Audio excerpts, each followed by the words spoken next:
네, 이 자리에 오신 여러분들, 이 금찬기, 이 늦은 시간에 이 성전에 모여서 주님을 찬양하기에 모인 우리 성도분들 주님의 이름으로 환영하고 축복합니다.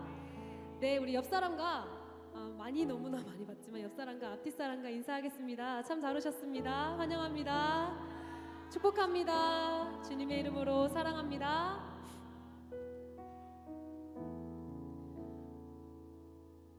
네, 여러분,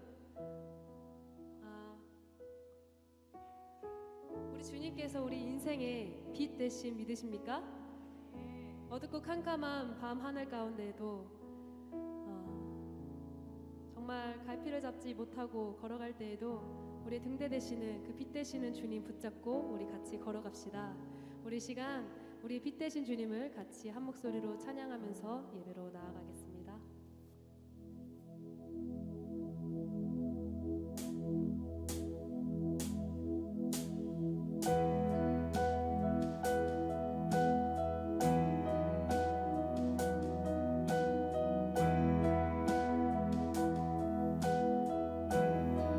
찬양합시다. 빛 대신 주 어둠 가운데 비추사 내 눈 보게 하소서. 예배하는 선한 마음 주시고 산 소망이 되시네. 나 주를 경배하리 엎드려 절하며 고백해 주 나의 하나님. 오 사랑스러운 주님 존귀한 예수님 아름답고 놀라우신 주. 다시 한번 찬양합니다. 빛 대신 주 어둠 가운데 비추 내 눈 보게 하소서. 내 눈 보게 하소서.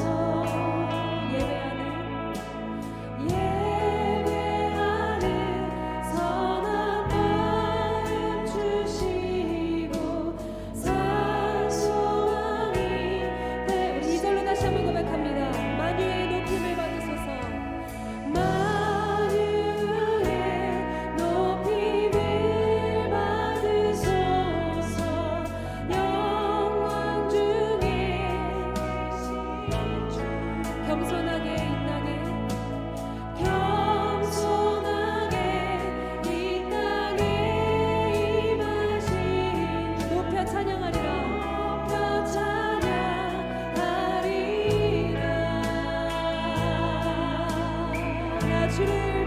나 주를 경배하리 엎드려 절하며 고백해 주 나의 하나님. 오 사랑스러운 주님 존귀한 예수님 아름답고 놀라우신 주. 나 주를 경배하리 나 주를 경배하리 엎드려 절하며 고백해 주 나의 하나님. 오 사랑스러운 주님 존귀한 예수님 아름답고 놀라우신 주. 할 수 없네 주의 은혜 내 죄 위와 주시다. 다 할 수 없네 주의 은혜 내 죄 위와 주시다. 다 할 수 없네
주를 경배하리 나 주를 경배하리 엎드려 절하며 고백해 주나의 우리 아름다운 목소리로 고백합니다. 낭스러운 주님 존귀한 예수님 아름답고 놀라우신 주 할렐루야. 우리 주님께 영광과 감사의 박수 올려드립시다. 주님 사랑합니다. 주님 아름다우신 주님을 찬양합니다.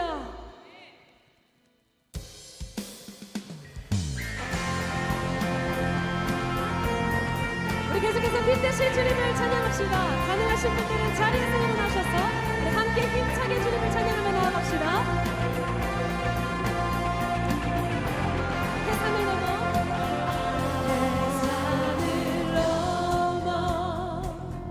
험곡에 가도 빛 가운데로 걸어가면 주께서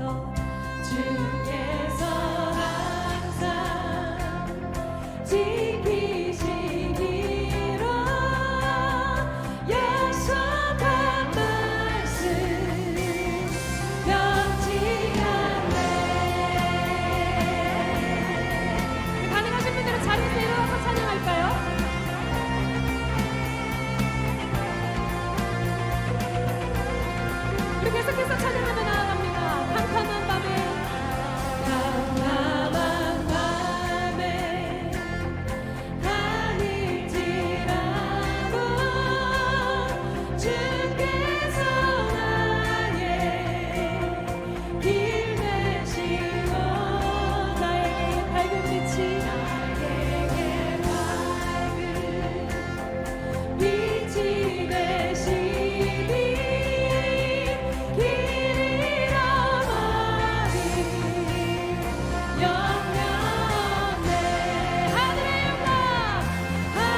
힘드신 주님을 찬양합니다.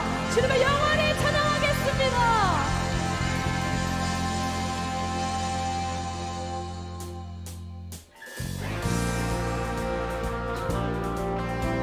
여러분 이 찬양 잘 모르실 수도 있는데요, 우리 같이 가사를 생각하시면서 우리 같이 한 목소리로 불러봅시다. 우린 쉬지 않으리, 우린 쉬지 않으리, 천국이 말 때까지. 우리는 성벽의 파수꾼, 주가 주신 마음으로 무릎 꿇고 엎드려 하늘의 주께 기도하리. 주의 능력, 주의 능력 곧 나타내소서. 흐르는 눈물에 기도드리소서. 우리 두는 이리 천국 문을 향해, 우리 가쁜 아리 세대를 위해 주님의 이름 선포되리. 온 세계 위에 우리 보게 되리 주님의 얼굴을. 우리 기다리리 주님 오실 그날, 주님의 말씀 이루어지리. 온 세계 위에, 온 세계 위에. 다시 한번 찬양합니다. 우린 쉬지 않으리, 우린 쉬지 않으리, 천국이 말 때까지, 천국이 말 때까지. 우리는 성벽의 파수꾼, 주가 주신 마음으로 무릎 꿇고 엎드려 하늘의 주께 기도하리. 주의 능력, 주의 능력 곧 나타내소서. 흐르는 눈물에 기도드리소서. 우리 두는 이리 천국 문을 향해, 우리 가쁜 아리 세대를 위해 주님의 이름 선포되리. 온 세계 위에 우리 보게 되리 주님의 얼굴을. 우리 기다리리 주님 오실 그날, 주님의 말씀 이루어지리. 온 세계 위에, 온 세계 위에.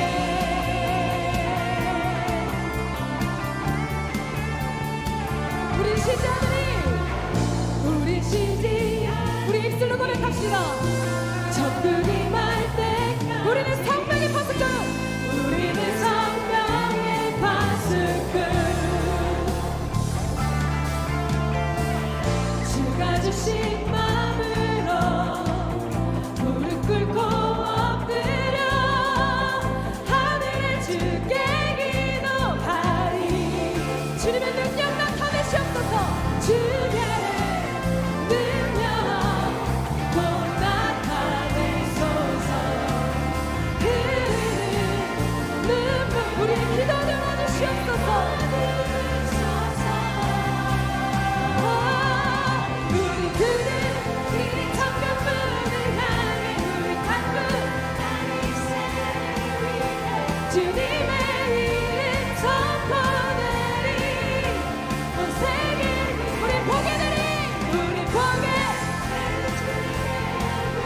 우리 기다리리 주님 오실 그날, 주님의 말씀 이루어지리. 온 세계 위에, 온 세계 위에.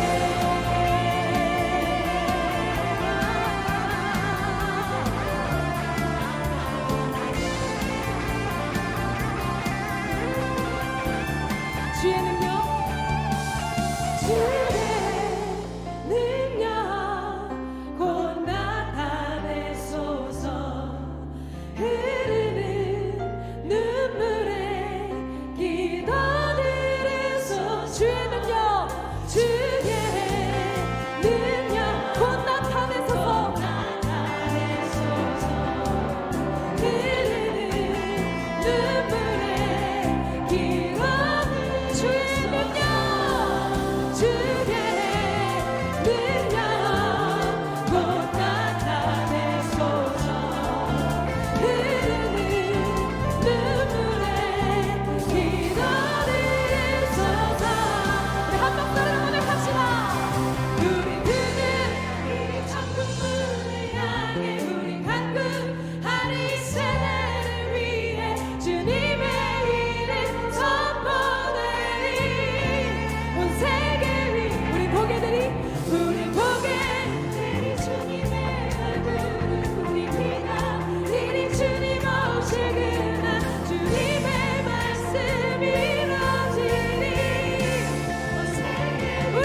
온 세계 우리 보게 되리 주님의 얼굴을 우리 기다 주님 오시길 나 주님의 말씀 이뤄주리 온 세계 위에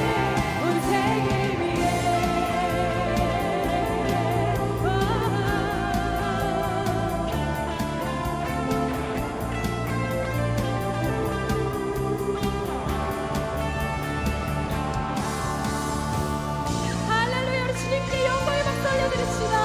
주님 우리가 쉬지 않겠습니다. 천국 가는 그날까지 주님을 전하겠습니다. 자리에 앉으셔도 좋습니다.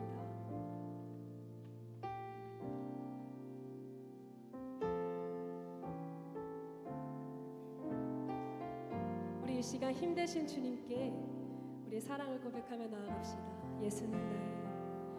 예수는 나의 힘이요 예수는 나의 생명이라 예수는 나의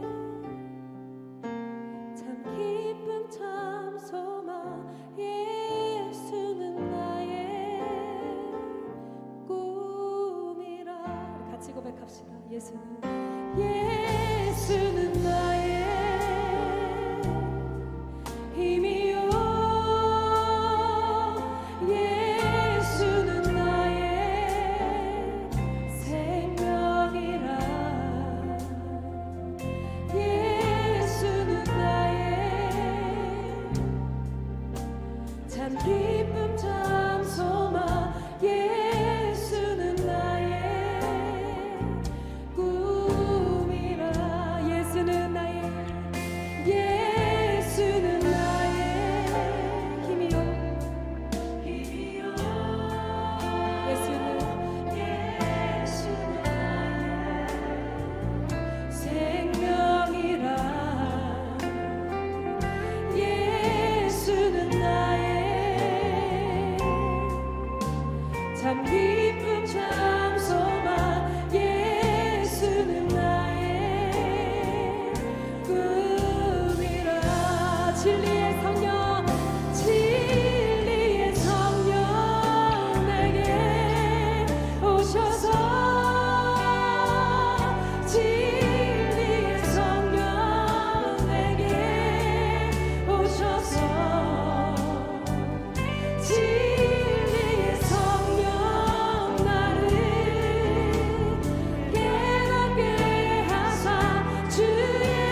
주를 위대하며 우리 주는 위대하며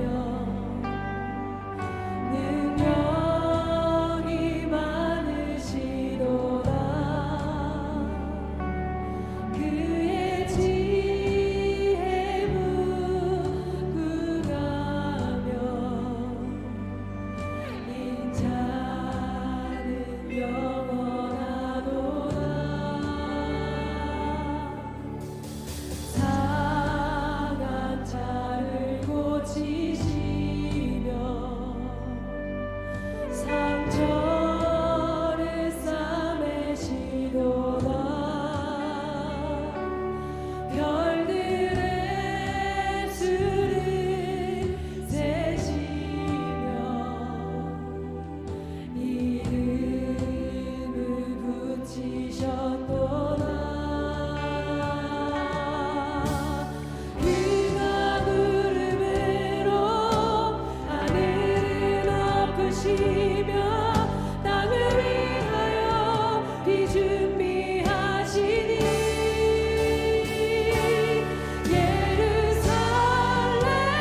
예루살렘아 여호와를 찬송할지어다. 내 하나님을 감사함으로 그 앞에 나가며 주 임재 앞에 경배해. 예루살렘아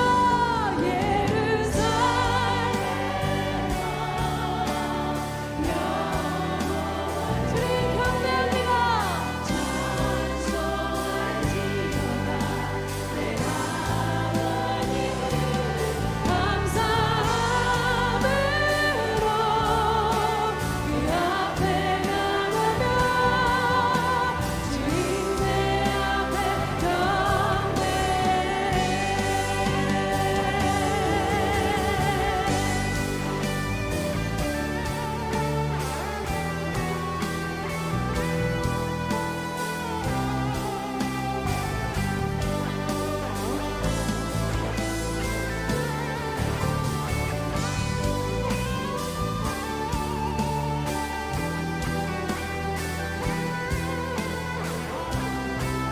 그가 구름으로 하늘을 덮으시며 땅을 위하여 비 준비하시니 우리 주님께서 준비하고 계십니다.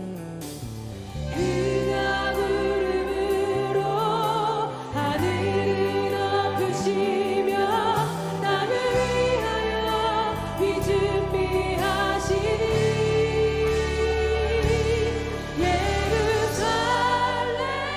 예루살렘아 여호와를 찬송할지어다. 내 하나님을 감사함으로 그 앞에 나가며 주 임재 앞에 경배해. 예루살렘아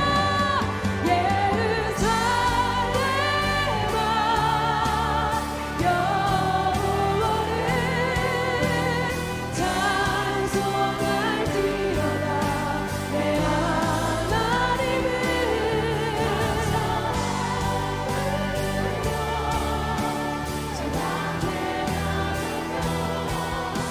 주 임재 앞에 우리 마지막으로 고백하며 나아갑시다. 예루살렘아 예루살렘아 여호와를 찬송할지어다. 내 하나님을 감사함으로 그 앞에 나가며 주 임재 앞에 경배해. 우리 시간 이 찬양의 연사 붙잡고 기도로 나아갑니다. 우리를 위하여 비를 준비하시는 주님을 기대합니다. 우리를 위하여 비를 준비하시는 주님을 기대하며 우리 시간 예수의 이름 한번 부르짖고 주님 부르짖고 우리 예배로 나아가겠습니다.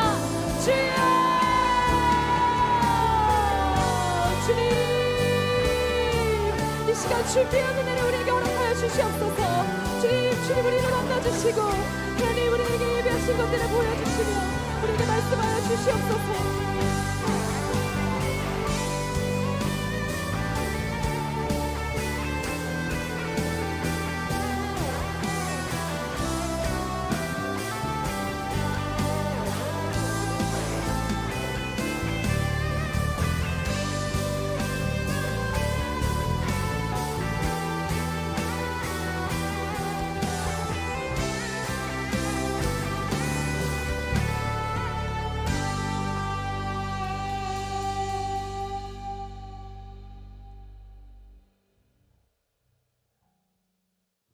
우리 하나님께 감사와 영광의 박수 올려드리겠습니다.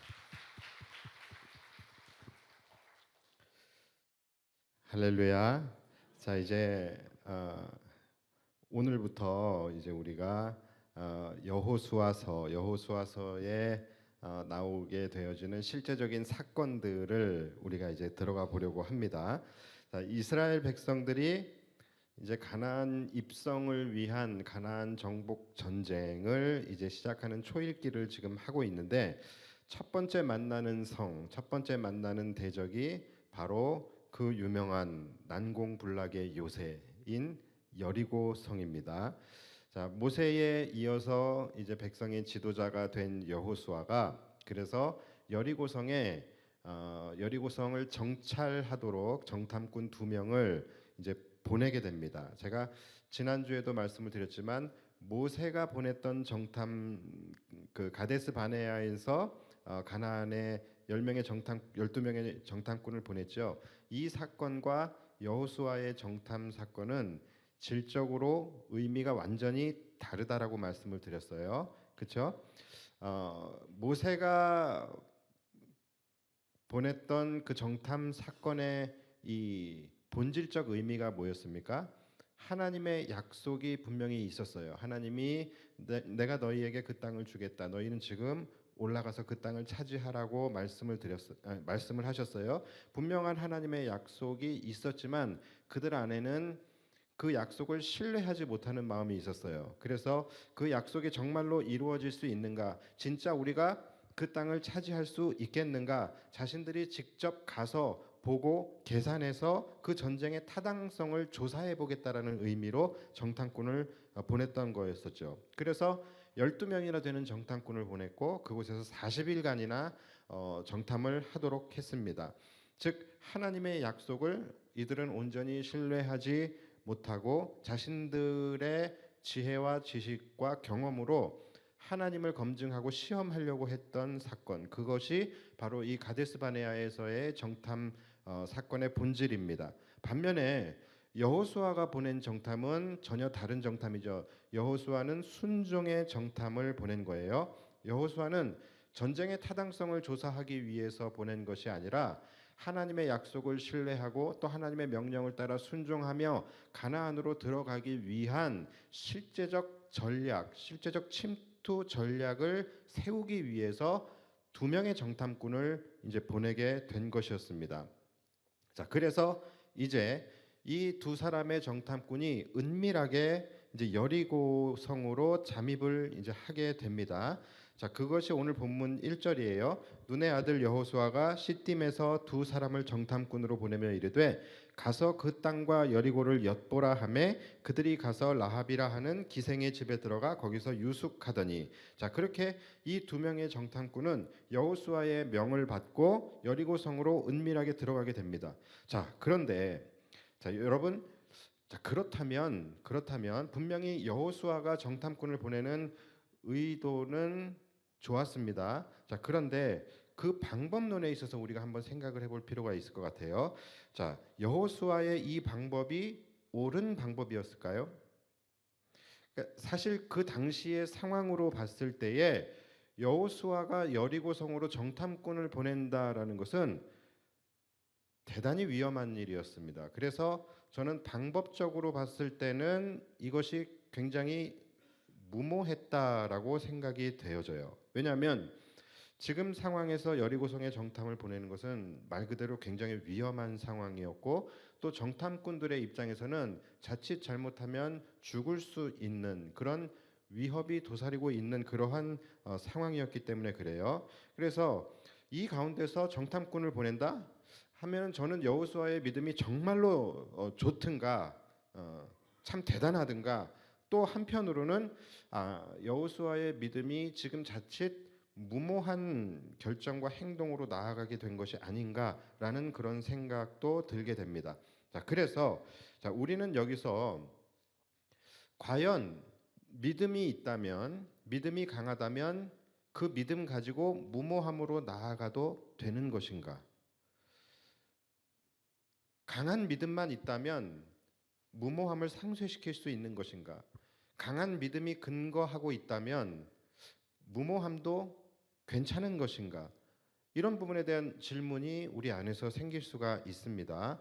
자, 그래서 저는 오늘 여러분들과 이 믿음이 무모함으로 나아가는 것, 이것이 과연 맞는가? 또 무모함이라는 것은 과연 믿음인가? 라는 것에 대해서 여러분들과 함께 좀 고민해 보려고 합니다. 좀 혼란스러울 수 있는 주제예요. 자, 그렇기 때문에 제가 아예 처음부터 결론부터 말씀을 드리겠습니다. 중요하니까 여러분 잘 들어주십시오. 자, 무모함이라는 것은 말 자체부터가 잘못된 거예요. 좋지 않은 것이죠. 그러니까 무모함이라는 것은 분명 잘못된 것입니다. 그러나 그 무모함이라는 것을 우리가 어떻게 정의할 것인가, 어떻게 판단할 것인가, 이 부분이 관건인데, 자, 그것이 무모함이냐 아니냐, 이것을 우리가 판단하고 정의하는 기준은 어떤 외형적인 행위나 어떤 방법론적인 것이 아니라는 것이죠. 자, 여러분이 이해하기가 조금 힘들죠. 자, 그래서 예를 들어서 제가 설명을 해드릴 텐데 여러분이 한번 판단해 보십시오. 이것은 무모함인가 아닌가. 자, 제가 지금 피에스타를 앞두고 만약에 제가 이번 피에스타 때는 새 가족만 500명이 올 거야라고 제가 믿음으로 선포하고 그날 식사도 500명 분을 준비하고 선물도 500명 분을 샀어요. 진짜로 그랬다는 게 아니라 만약에 예를 들어서, 자, 그렇다면 여러분들의 생각에 이것은 무모함입니까 아닙니까? 무모함이에요? 자, 무모함이에요? 왜 대답을 못 하세요? 그러면 조금 제가 낮춰 볼게요. 300명 무모함입니까 아닙니까? 무모해요? 이것도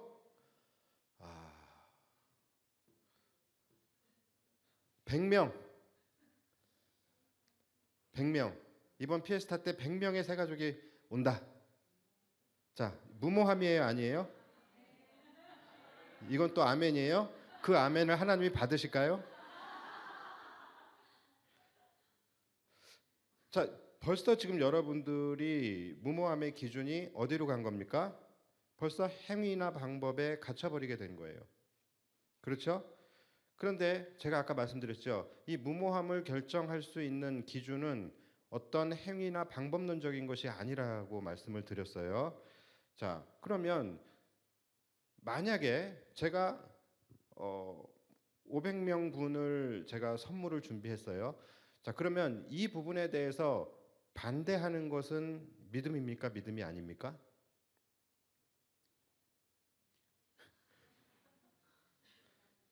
믿음이 있는 거예요? 없는 거예요? 이거 믿음 없다라고 얘기할 수 있어요?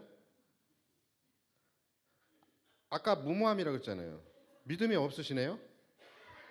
자, 그런 겁니까? 자, 또 한번 생각해 볼게요. 어떤 분이 장사를 하는데 열심히 기도하고서 하나님이 다 팔아주실 거야, 이것을 믿음으로 선포하고 빚을 내서 1억 원어치 물건을 사입해 옵니다. 자, 여러분 이거 무모함이에요 아니에요? 이거는 조금 여러분들이 확신을 가지고 믿음으로 고백을 하시네요. 이거 무모함입니까? 이거 왜 무모함이에요? 예? 예, 뭐 때문에? 그러니까 이것을 하나님이 다 팔아주실 거야, 이것을 믿음으로 선포한 게 무모함입니까? 아니면 1억 원어치를 사입한 게 무모함입니까? 아니면 빚을 낸 게 무모함입니까? 어떤 게 무모함이에요? 다?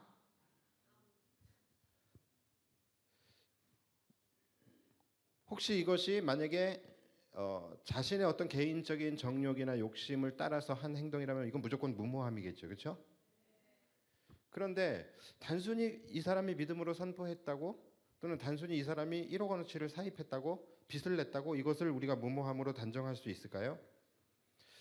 우리 지금 선교회별로 플리마켓을 진행하고 있는데, 한번 플리마켓 선교회가, 어떤 선교회가 이번 플리마켓 때 하나님이 많은 영혼들을 우리에게 보내주실 거야라고 믿음으로 선포하면서 1,000만 원어치의 식재료를 사입을 해요. 자, 이거는 무모함이에요, 아니에요?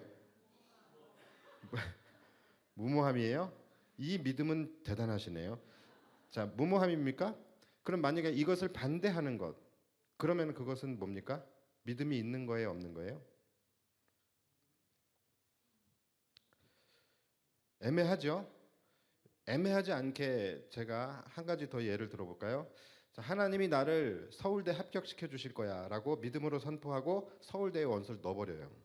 자, 이거 무모함입니까, 아닙니까? 무모함이에요? 좀 더 확실하게 죽은 아들을 붙잡고 살려달라고 기도해요. 이거 무모함입니까? 이건 또 헷갈려요? 기도하면 살아날 수 있어요? 자, 일단 우리가 무모하다라고 결론을 지으려면 어떨 때 우리가 무모하다라는 표현을 쓰죠? 일단 실현 가능성이 없거나 희박할 때, 그때 이것은 무모하다라고 우리가 표현을 합니다. 자, 그럼 일단 위에 제가 지금 예를 들어서 말씀드렸던 경우들이 여러분 실현 가능성이 있어요, 없어요? 실현 가능성이 있어요, 없어요? 그러니까 지금 이것만 이런 소리만 나지, 예, 그러니까 써요 이것만 나지, 뭔가 여러분들이 자신 있게 딱 지금 있어요, 없어요 이렇게 지금 대답을 못 하고 있잖아요, 그렇죠?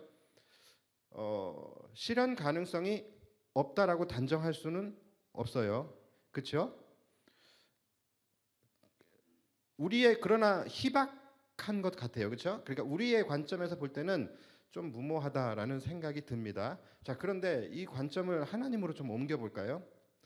자, 하나님의 관점에서는 실현 가능성이 있어요, 없어요? 그러니까 하나님의 관점에서 볼 때는 이 모든 일들이 우리의 관점에서는 굉장히 무모한데 하나님의 관점에서는 전혀 무모한 것이 아니죠, 그렇죠? 왜냐하면 하나님은 전능하신 하나님이시고 하나님은 불가능을 가능케 하시는 하나님이시기 때문에 그래요. 자, 그러니까 하나님은 얼마든지 하실 수 있어요. 그래서 하나님의 입장에서는 무모한 것이 아니에요. 자, 그렇다면 우리는 여기서 두 가지의 결론을 얻을 수 있어요. 믿음의 무모함이 무엇이냐라는 것을 결정짓는 기준은 우리가 무엇을 구했느냐 또는 우리가 무엇을 행했느냐와 같은 어떤 행위나 방법론적인 것으로 무모하다 아니다를 우리가 함부로 결론 지을 수는 없다라는 거예요. 왜냐하면 무엇을 우리가 하나님 앞에 구하든 무엇을 또 행하든 하나님의 입장에서 하나님이 일하시면 불가능한 것이 없기 때문에 그래요. 자, 그렇다면 무모함이라는 것을 어떻게 판단할 수 있느냐? 자, 이것이 두 번째 결론인데, 자, 이것이 믿음이냐 아니면 믿음을 가장한 무모함이냐? 이것을 결론 지을 수 있는 것은 바로 하나님이 아니라 우리의 모습 속에서 결정이 된다라는 것입니다.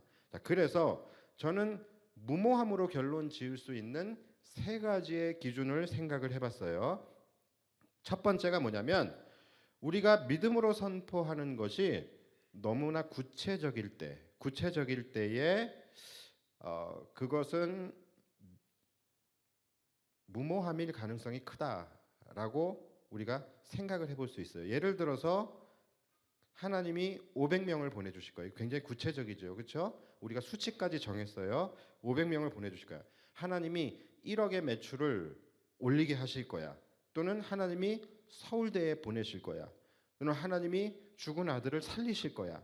뭐 이런 것은 무모함일 가능성이 좀 크다고 보여집니다.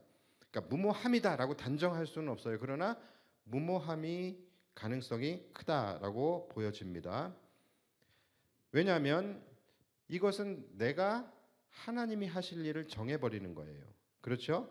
다시 말해서 내가 명령하고 하나님이 행하시는 구조가 되는 거예요. 이것이 겉으로는 잘 포장이 되었죠. 뭐로? 믿음으로 선포한다. 이게 우리가 선포의 모습을 하고 있지만 실제적으로는 이것은 우리가 정하고 우리가 명령하고 하나님이 그것을 행하시는 구조가 되어져 버리게 되는 것이죠. 근데 하나님은 우리의 미션을 수행하는 종이 아닙니다. 우리가 하나님의 종이지 하나님이 우리의 종이 아닌 것이죠. 그러니까 이런 식으로 나아가는 믿음은 좀 무모한 믿음이라고 할 수가 있어요. 자, 그리고 두 번째 기준은 여러분들이 충분히 예상할 수 있듯이 자신의 정욕과 탐심을 기반으로 한 믿음. 이러한 믿음일 때는 그건 역시 이것은 진짜 믿음이 아니라 이것은 100% 무모한 믿음이라고 할 수 있죠. 본인은 믿음으로 선포한다라고 하지만 그 선포하는 것이 하나님과 관계가 없고 하나님의 뜻과 전혀 관계가 없는 경우이죠. 이것은 믿음도 아닐 뿐더러 이건 100번을 선포해도 아마 그의 삶에 아무 일도 일어나지 않을 것입니다. 자, 그리고 마지막 세 번째가 뭐냐면 우리는 우리의 일을 하지 않으면서 하나님은 하나님의 일을 하시기를 바라는 경우예요.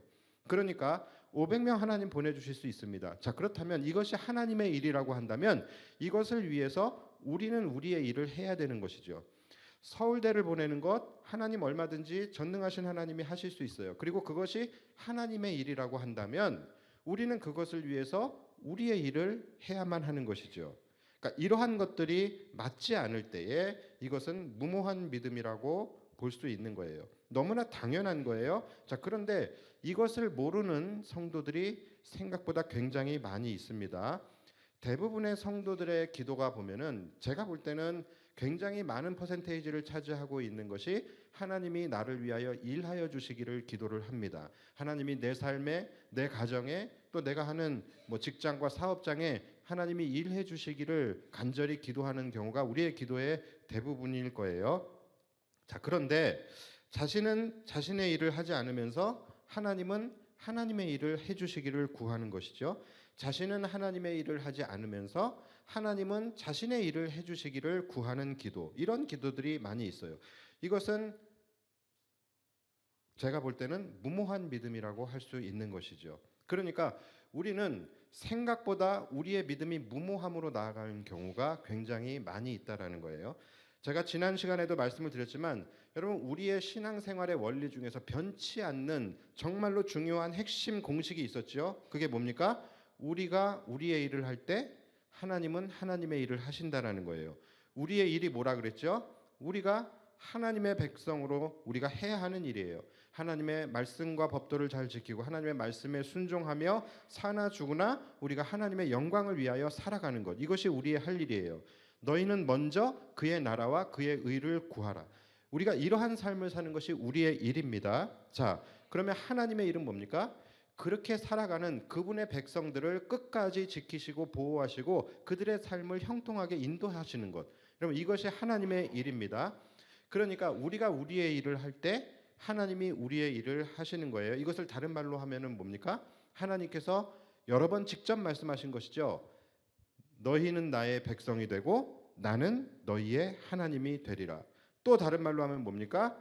이것을 제가 풀었을 때 나는 하나님의 일을 할 때 하나님은 내 일을 해주신다라는 거예요. 여러분 이것이 우리 신앙생활에서 변함없는 진리이자 우리가 능력 있게 살아가는 삶의 핵심 원리입니다. 자, 그런데 많은 분들이 너희는 내 백성이 되고 여기에는 관심이 없어요. 어디에 오직 관심이 집중되어져 있습니까? 나는 너의 하나님이 되리라. 여기에만 집중이 되어져 있는 거예요. 그래서 우리는 하나님을 위하여 우리의 일을 하지 않으면서 하나님은 우리를 위하여 내 일을 위하여 해주시기를 우리는 간절히 구하며 살아간다라는 것이죠. 여러분 이것도 바로 무모한 믿음이라고 할 수 있는 거예요.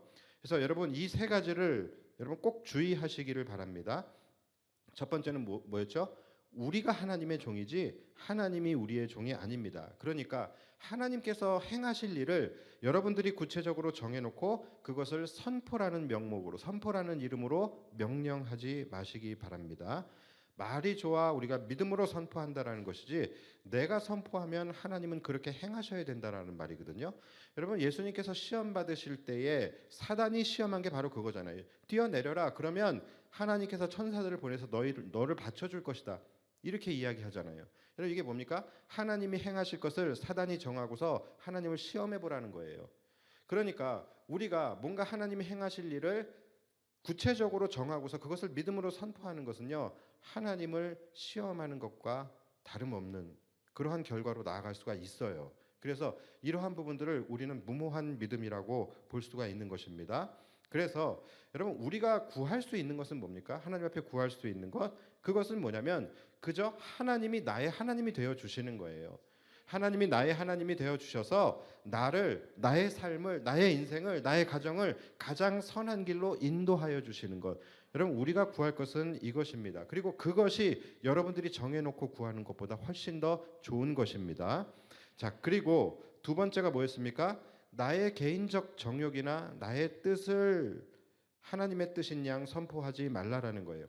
제가 정치인들이 하는 말들 중에서 가장 제가 동의가 되지 않는 그런 말이 있어요.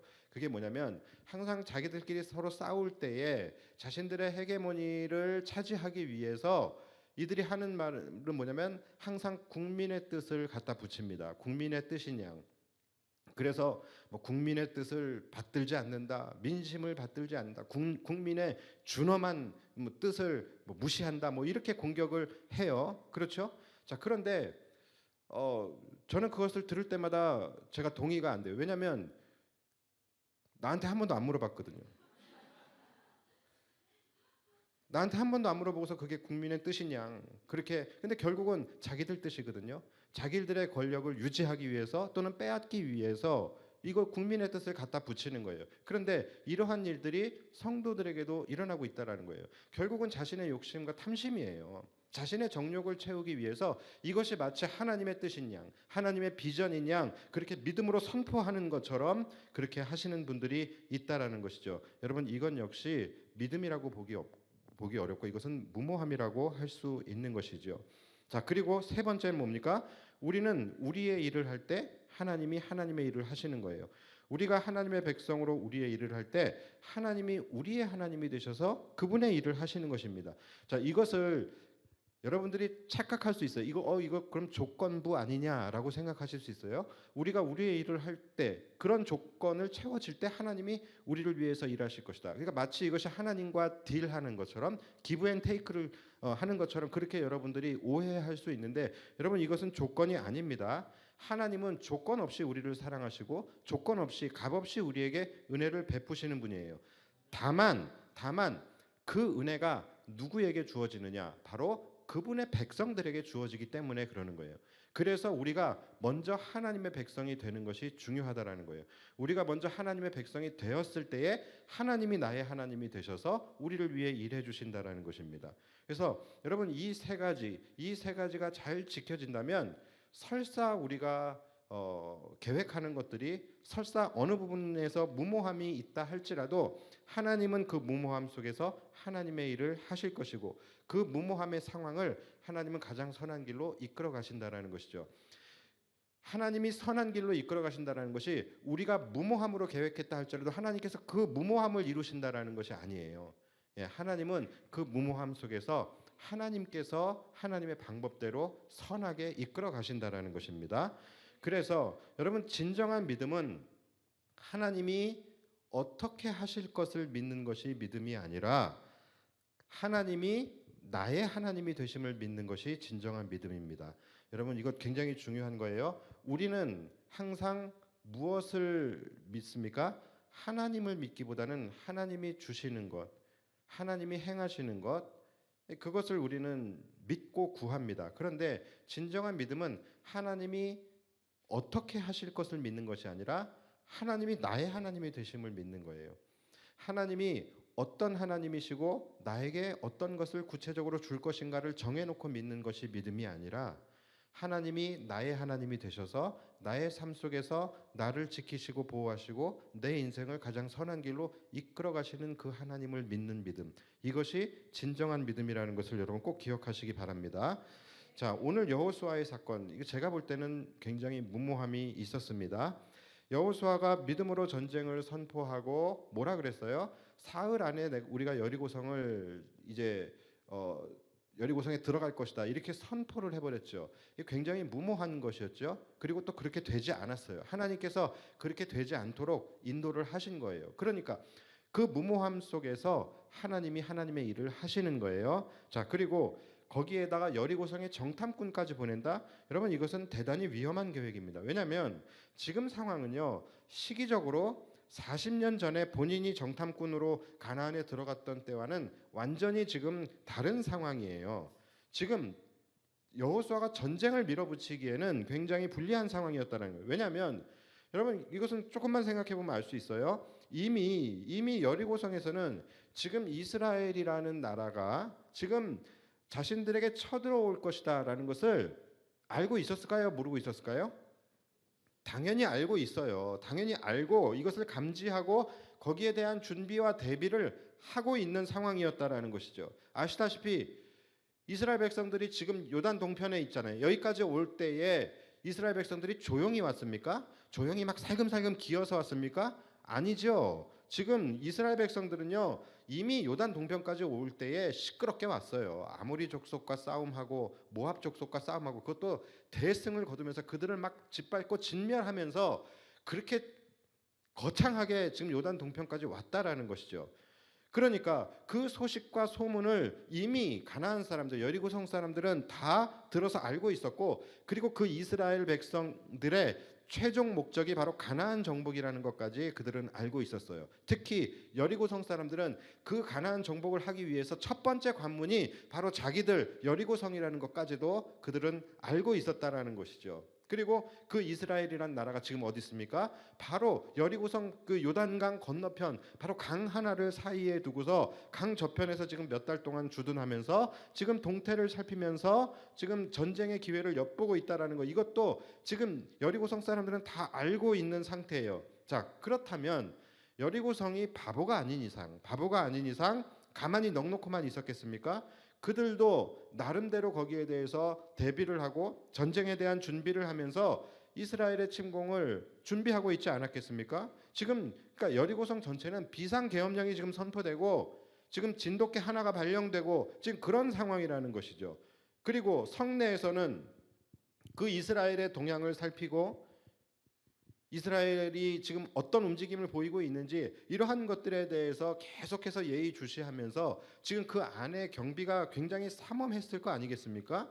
그러니까 이렇게 지금 이스라엘 백성들의 일거수일투족이 지금 다 그 동향이 지금 보고되어지고 있는 그런 상황 속에서 전쟁을 한다라는 거, 이거 굉장히 불리한 상황이죠. 그리고 거기에 심지어 정탐꾼을 보낸다? 여러분 이것은 더더 위험한 상황이에요. 그런데 여호수아는 떡하니 그곳에 정탐꾼을 보내는 거예요.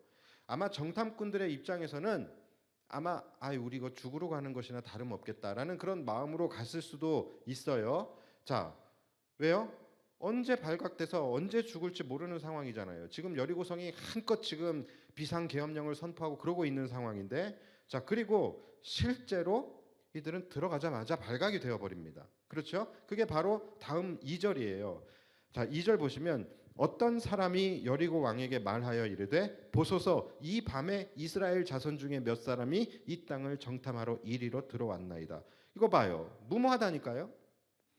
1절에서 호기롭게 두 사람을 여리고성에 파견했으면 적어도 10절까지는 가야죠.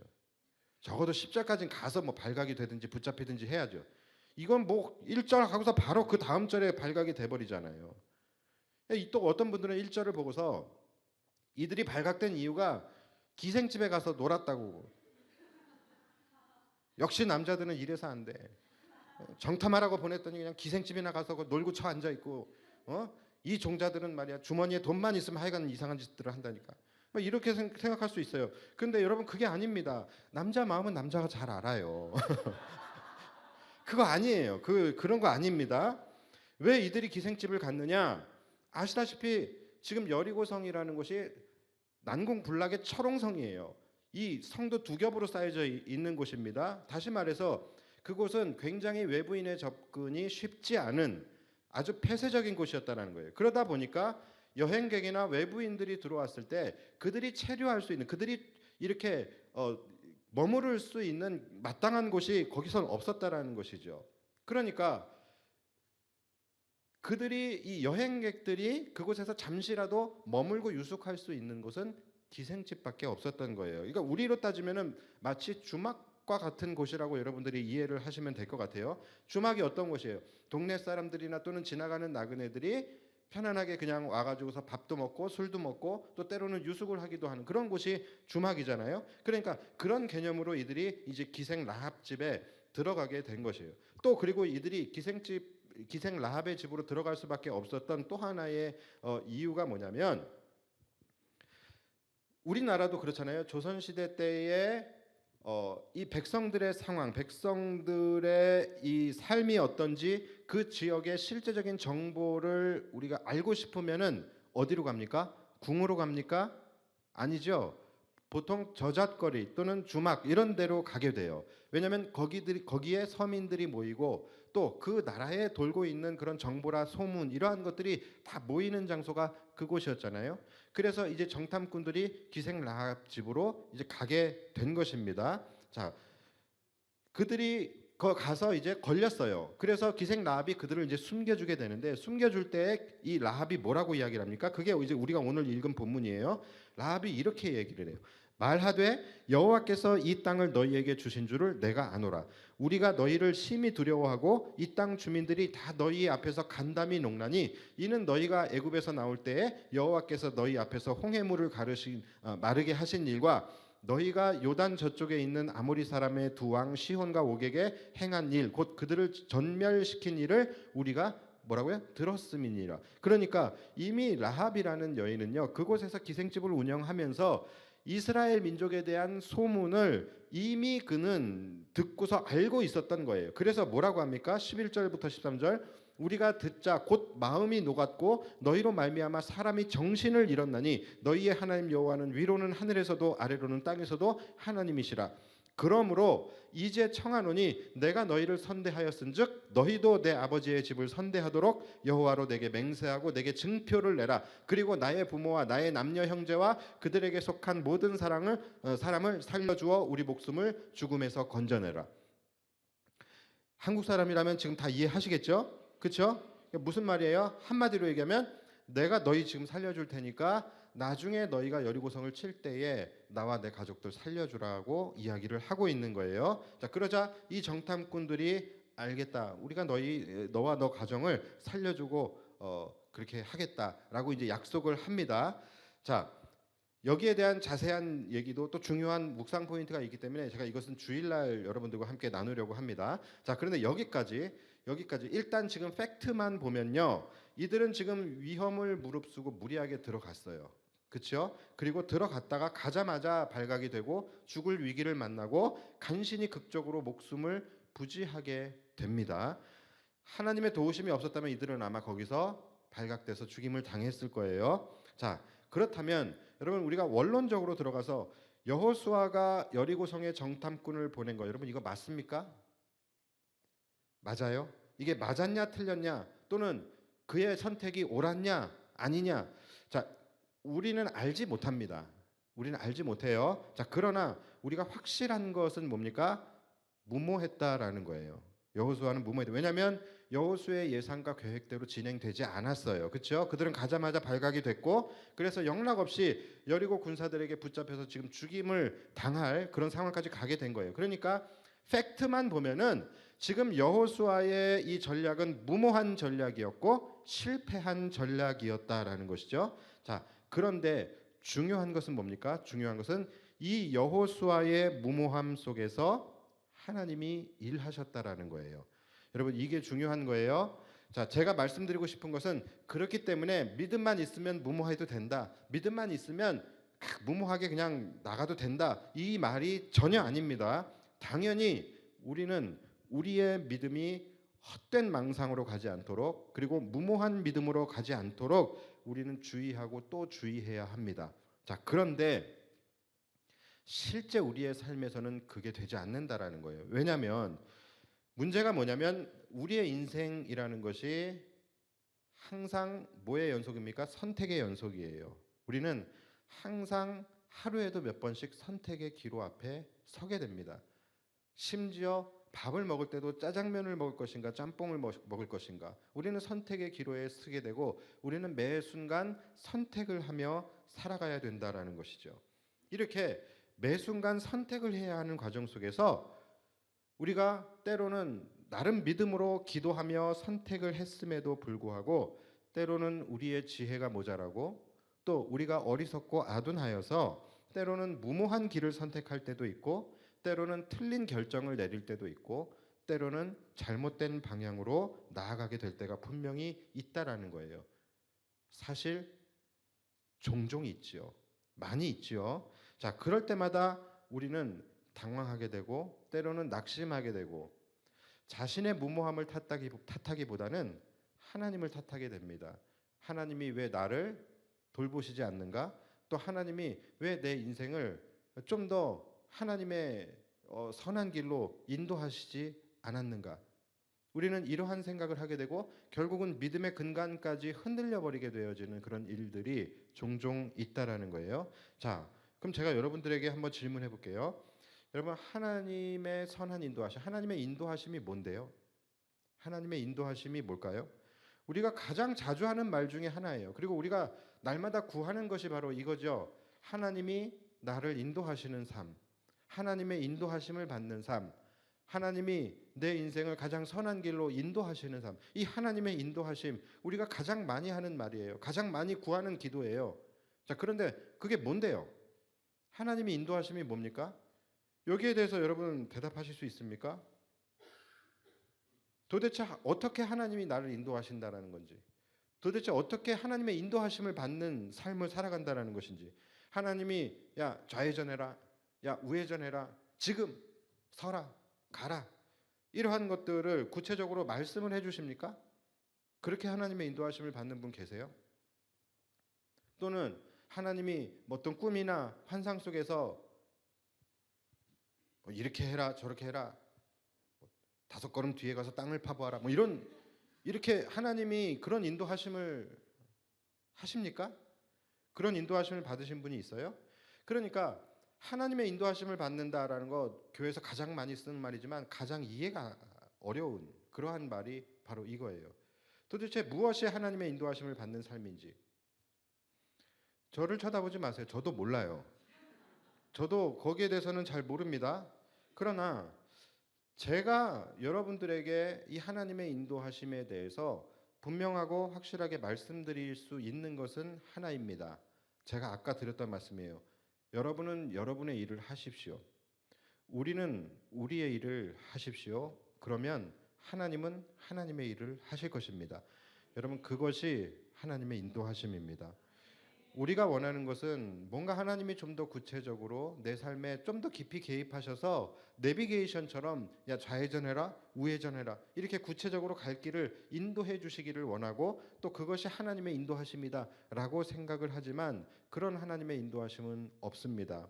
그것은 하나님의 인도하심을 받는 것이 아니라 그저 명령대로 움직이는 기계나 로봇이 되는 거예요. 하나님은 그분의 사랑하는 자녀들을 그렇게 인도하시지 않는다라는 거예요. 여러분, 하나님의 인도하심이란 하나님이 우리가 선택하며 살아가는 그 삶 속에 하나님이 개입하셔서 우리 안에서 우리를 위하여 그분의 일을 행하시는 것. 여러분, 그것이 하나님의 인도하심입니다. 그래서 제가 하나님의 인도하심을 받기를 원하신다면 여러분은 여러분의 일을 하시라고 말씀을 드리는 거예요. 여러분이 여러분의 일을 하며 나아갈 때 여러분들이 선택하며 살아가는 그 삶의 현장 속에서 하나님이 하나님의 일을 하시는 것입니다. 그것이 바로 여러분을 인도하시는 하나님의 인도하심인 거예요. 때로는 우리가 잘못된 판단을 할 수 있어요. 그런 적이 많아요. 때로는 우리가 굉장히 어리석고 무모한 계획으로 나아가게 될 수도 있어요.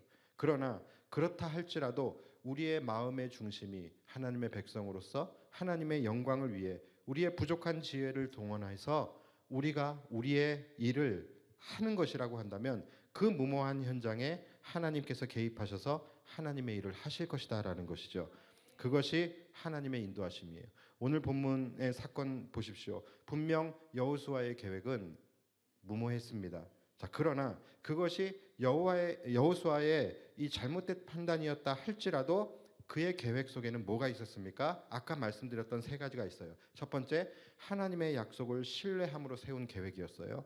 그리고 두 번째, 자신의 뜻을 이루기 위함이 아니라 하나님의 뜻을 이루기 위해서 세운 계획이었어요. 그리고 세 번째, 그것이 무모했던, 서툴렀던, 어쨌든 그는 그의 지혜의 한계 속에서 그가 할 수 있는 일을 최선을 다해서 한 것입니다. 그러니까 비록 그 계획과 그의 선택이 아쉬움이 있고 무모함은 있었지만, 그랬을 때의 그 무모함 가운데 하나님께서 개입하셔서 하나님의 일을 하시며 그 상황을 선한 길로 이끌어 가심을 우리가 보게 되지 않습니까? 하나님께서 긴급하게 어떻게 하셨어요? 라합이란 여인을 세우잖아요. 라합이란 여인을 동원하셔서 그들을 안전한 곳으로 대피하게 하시고, 그래서 결국 그들이 안전하게 이스라엘 진영으로 복귀할 수 있도록 그렇게 하나님은 하나님의 일을 하신 것입니다. 이것이 바로 하나님의 인도하심이라는 것이죠. 거기에다가 하나님께서 그 일만 하셨습니까? 그게 아니죠. 최초 이들이 목적한 바가 뭐였습니까? 바로 여리고성의 상황을 파악하는 거예요. 이 목적도 이루게 하시죠. 아까 읽었던 이 기생 라합의 고백, 그것이 바로 이들이 최초 알고자 했었던 여리고성의 상황, 여리고성의 동태였던 것이죠. 다시 한번 이 라합의 고백을 읽어볼까요? 여호와께서 이 땅을 너희에게 주신 줄을 내가 아노라. 우리가 너희를 심히 두려워하고 이 땅 주민들이 다 너희 앞에서 간담이 녹나니 이는 너희가 애굽에서 나올 때에 여호와께서 너희 앞에 홍해물을 마르게 하신 일과 너희 요단 저쪽에 있는 아모리 사람의 두 왕 시온과 오게게 행한 일, 곧 그들을 전멸시킨 일을 우리가 들었음이니라. 우리가 듣자 곧 마음이 녹았고 너희로 말미암아 사람이 정신을 잃었나니 너희 하나님 여호와는 위로는 하늘에서도 아래로는 땅에서도 하나님이시니라. 자, 여러분, 이것이 바로 여리고성의 상황인 거예요. 그렇죠? 그래서 이 두 사람이 진영으로 복귀를 하게 되죠. 그래서 뭐라고 보고를 합니까? 그게 제일 마지막 24절이에요. 또 여호수아에게 이르되 진실로 여호와께서 그 온 땅을 우리의 손에 주셨으므로 그 땅 모든 주민이 우리 앞에서 간담이 녹더이다 하더라. 자, 그렇죠. 라합에게 들은 말이 그대로 이들의 보고서가 되었어요. 그러니까 그 누가 이것을 하나님의 인도하심이 아니라고 할 수 있겠습니까? 여러분, 하나님의 인도하심은 꿈이나 환상을 통해서 좌로 가라 우로 가라 이것을 말씀해 주시는 것이 아니라 우리가 믿음으로 기도하며 선택하며 나아가는 그 모든 삶의 상황들 가운데 비록 실수도 있을 수 있고 무모함도 있을 수 있다 할지라도 그 실수의 현장에 하나님이 함께 하시면서 우리를 위하여 일하여 주시는 것, 여러분, 그것이 하나님의 인도하심이라는 것을 기억하시기 바랍니다. 말씀 마치겠습니다. 그러므로 여러분, 우리가 반드시 집중해야 할 것은 우리는 항상 어디에 집중합니까? 선택에 집중을 해요. 무엇을 선택해야 할 것인가? 어떻게 선택해야 할 것인가? 또 어떻게 행해야 할 것인가? 무엇이 맞는 것인가? 이런 방법론적인 것에 집중을 하게 되는데, 여러분, 우리가 집중해야 할 것은 방법론적인 것이 아닙니다. 여러분들이 아무리 진지하게 아무리 고민을 한다 할지라도 우리의 지혜로는 어쩔 수 없이 틀린 길, 잘못된 길, 무모한 길을 선택하게 될 수밖에 없어요. 그래서 우리는 항상 이 방법론에 집중할 것이 아니라 뭐에 집중해야 하냐면 존재론에 집중해야 하는 것입니다. 내가 하나님의 백성이라는 것, 하나님이 나의 하나님이 되신다는 것, 이것을 늘 기억하면서 내가 하나님의 백성으로서 내가 해야 할 일을 내가 최선을 다해서 하는 거예요. 그리고 선택은 여러분들이 믿음으로 기도하시면서 선택하십시오. 그러면 여러분들의 선택의 그 현장 속에서 하나님은 하나님의 일을 하시는 것입니다. 설사 잘못된 선택을 했다 할지라도 그것을 선한 길로 이끌어 가시는 하나님의 인도하심, 그것을 여러분들이 삶에서 경험하게 되는 거예요. 그러니까 여러분, 방법론 여기에 연연하지 마시고 또 실수했다고 낙심하지도 마십시오. 서두에 말씀드렸지만 방법론에 있어서는 여러분들이 아무리 무모한 선택을 한다 할지라도 하나님의 관점에서는 무모한 것이 아니에요. 하나님은 얼마든지 그것을 하실 수 있는 분입니다. 그러니까 우리가 하나님의 백성으로 우리는 우리의 일을 할 때에 모든 방법을 다스리시는 그 하나님께서 우리가 선택한 그 방법 위에서 하나님의 일을 해 나가실 것입니다. 이러한 은혜가 저와 여러분들에게 있기를 주님의 이름으로 축복합니다. 우리 시간 함께 찬양할 때에 전능하신 나의 주 하나님, 우리 찬양 불렀으면 좋겠어요. 여러분들 이 찬양 많이 불러보셨을 거예요. 많이 불러보셨지만 이 찬양의 가사 하나하나를 여러분들이 정말로 여러분들의 믿음으로 고백을 하면서 찬양을 하신 적이 있으십니까? 전능하신 나의 주 하나님은 능치 못하실 일이 전혀 없네. 신실하신 나의 주 하나님은 우리의 모든 괴로움을 바꾸실 수 있네. 불가능한 일을 행하시고 죽은 자를 일으키시니 그를 이길 자 아무도 없네. 여러분, 이 가사를 고백하면서 그동안 많이 고백하셨을 거예요. 그러면서 이 찬양을 부르시면서 내 안에 감동과 경이로움이 없다라고 한다면 우리는 아마도 하나님의 진짜 전능하심을 경험하지 못했거나 믿지 못하는 것일 수 있습니다. 여러분, 우리가 다시 한번 이 찬양을 부를 때 정말로 이 가사의 하나님이 나의 하나님이 되심을 믿고 이 가사를 통하여 위로와 힘을 얻으시고 그 하나님을 정말로 나의 하나님으로 고백하며 우리가 함께 찬양했으면 좋겠습니다. 우리 함께 찬양하며 나아갑시다.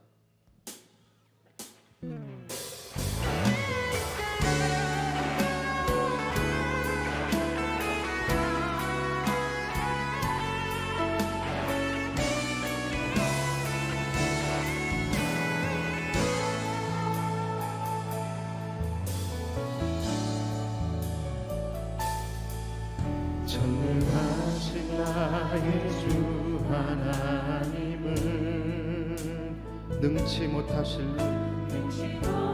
일 전혀 없네.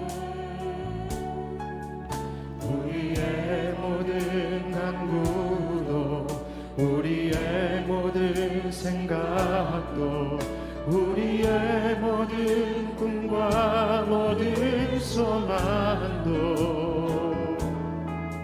신실하신 나의 주 하나님은 그렇습니다. 우리의 모든 괴로움을 바꾸실 수 있습니다.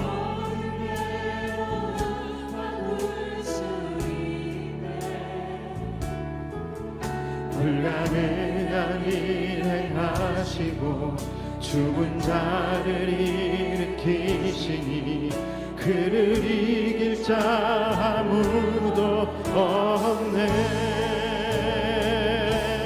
주의 말씀을 의지하여 깊은 곳에 금을 던져 오늘 그가 놀라운 일을 이루시는 것 보라.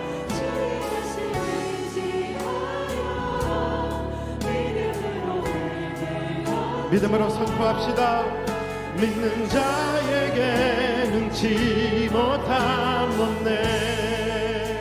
우리 다시 한번 이 찬양 가사 하나하나를 나의 믿음의 고백으로 내가 고백하는 이 하나님이 나의 하나님이심을 우리가 믿음으로 다시 한번 고백했으면 좋겠습니다. 전능하신 나의 주,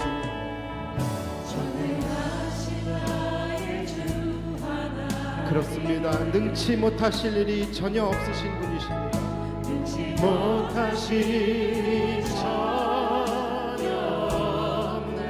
우리의 모든 간구도 우리의 모든 생각도 우리의 모든 꿈과 모든 소망도 신실하신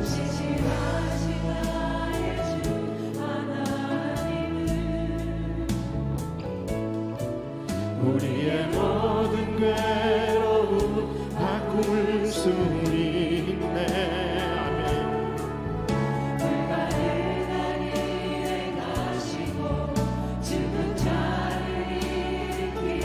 그를 이길 자 아무도 없네.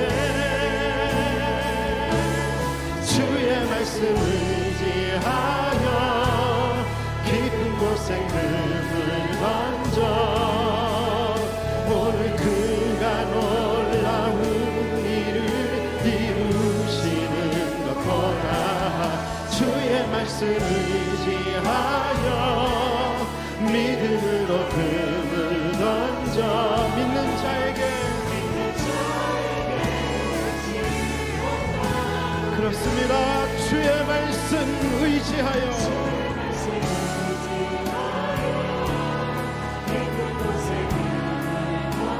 오늘 여러분들의 삶 속에 행하실 그 주님의 놀라운 일을 기대하며 나아가십시오. 주의 말씀 의지하여 믿음으로 금을 던져 믿는 자에게 능치 못함. 우리 다시 한번 선포합시다. 주의 말씀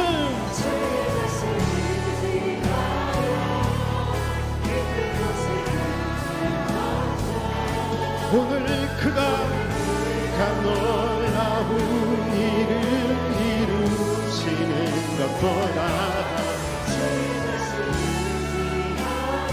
믿음으로 던져 믿는 자에게 능치 못함 없네. 오직 주님 안에 두려움 없네.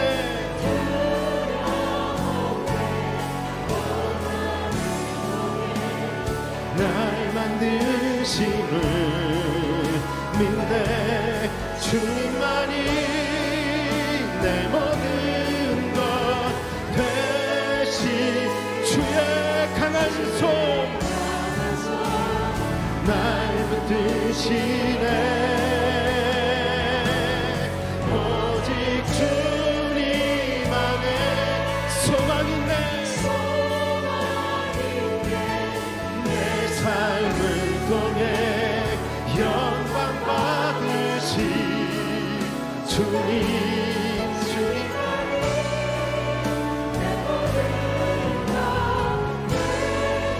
주님의 선하신 우리 다시 한번 마지막으로 고백합니다. 오직 주님 안에 두려움 없네.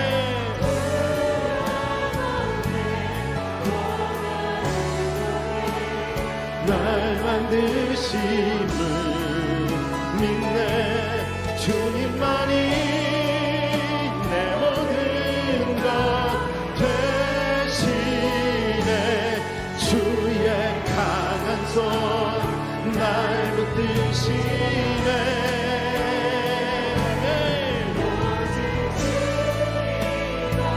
소망 있네. 소망 있네. 내 삶을 통해 영광 받으시 주님만이 내 모든 것 되시네. 주의 선하심 나 노래하네. 우리 시간 함께 기도하며 나아갑니다. 하나님, 내 안에 하나님의 전능하심이 믿어지게 하여 주옵소서.